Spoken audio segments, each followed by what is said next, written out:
about something? You can vote your way into slavery, but you ain't gonna vote your way out. You're aware of that, aren't you? You know, the Germans proved that in the 1930s. They elected a man who promised to use government to solve each and every one of their problems. And what that man did was he gave them more government to solve their problems, and more government, and even more government, until they had total government. His name was Adolf Hitler. I'm sure you read about him in history books, right? Well, at about the same time, people with the same mentality proposed more government to solve our problems. That was called the New Deal. We're all familiar with that? Well, the New Deal is still in operation, and the people knowingly or unknowingly working to destroy this country are advocating more government to solve all of our problems, which in most cases they made themselves. So in this election, listen carefully to the proposals made by candidates to solve problems. And if the proposal, no matter how cleverly it is disguised, calls for an increase in the size, cost, reach, and power of government, cross that candidate off your list. Find a candidate who will vote no on anything and everything that would increase the size, the cost, the reach, and power of government. That's me, Lenny Ladner. I'm running for the United States House of Representatives in this district as a straight independent. I'm not taking orders from anybody except the people who want less government, a lot less government. So my pledge to you, if I'm elected, is I'm going to judge every bill with a question. Very simple question. Everybody in this room could adopt that question. If this bill passes, will it increase the size, the cost, the reach, or the power of government? And if any of those conditions are met on any bill that I'm going to vote on, I'm voting no. We got too much government now. Anyway, I will actually try to twist the arms of my fellow congressmen to do the same thing. Because if we don't do this now, we're looking at dictatorship. We're looking at dictatorship in little bites. We're looking at gun control in little bites, more UN in little bites, higher taxes in little bites, and they're killing us. Now, if you'd like to know a little bit about me, I've been a resident of Honeywell for almost 10 years. You can thank General von Rentschler for bringing me here. All right? My best friend. I own and operate a big truck for a living. Been doing that for almost 25 years. I've been involved in politics since 1993. Really, I was involved before that with the MIA POW situation in the 80s.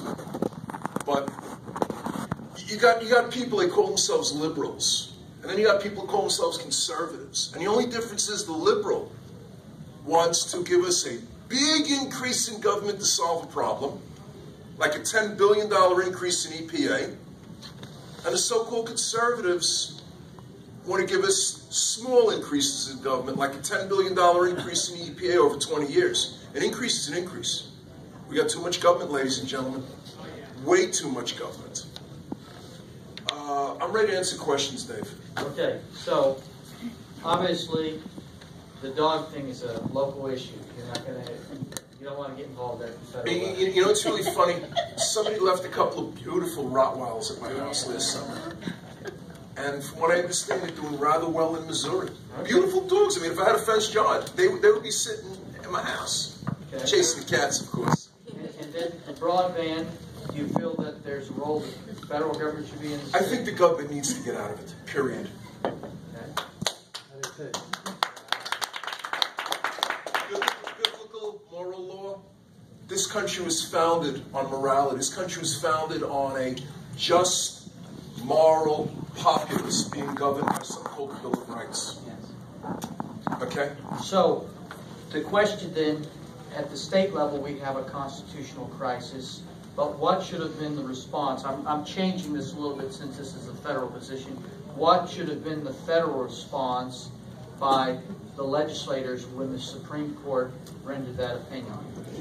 I think somebody in Congress, if I were in Congress, and I would have had to call a mutual friend of ours to get the wording right. Got to get the wording right on this.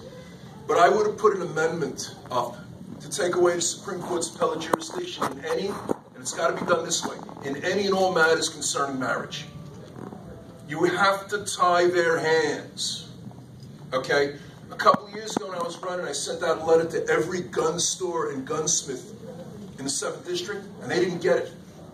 I would put in a rider on every spending bill taking the Supreme Court's appellate jurisdiction away on any matter concerning the Second Amendment, because what the federal government does, they want jurisdiction over this and that. And they have an extremely limited jurisdictional area. All it would take is one congressman to start impeaching these judges. And they're all guilty of something. By the way, with the impeachment process on a federal judge, since they sit at the behest of Congress, any federal judge that violates his oath of office, in other words, they say something, it's not constitutional, bye-bye. If they're in academia and they're teaching and they say something, well, they're not federal judges anymore. I don't see any congressmen throwing impeachment out there on federal judges. That's all of them. And the ones that are good will be even better. By the way, the whole thing with that marriage thing, I want to take you through a timeline. I don't know, 2001, 2002, 2003. First page of newspaper. Homosexuals are marching for marriage. You turn on the radio, homosexuals are marching. Turn on TV. Same story every day. They're throwing this at us, throwing this at us, throwing this at us. You had these opportunists who were saying, give me $10,000, I'll stop it. My good friend in Pittsburgh, Charlie Smith, stopped it with a piece of paper, an envelope, a stamp. He sent Ron Paul a letter. The way to stop this is to put a bill in the Judicial Committee hopper, taking away the appellate jurisdiction of the Supreme Court in any and all matters concerning marriage. Ron Paul writes the contents of the letter on his stationery, walks over to the Judicial Committee hopper, throws it in the hopper. 24 hours later, everything disappeared. Everything. Why? Because too many people are woken up. They're playing a game with us, ladies and gentlemen. It's time we call their bluff. Thank you. Thank you, Dave. Thanks.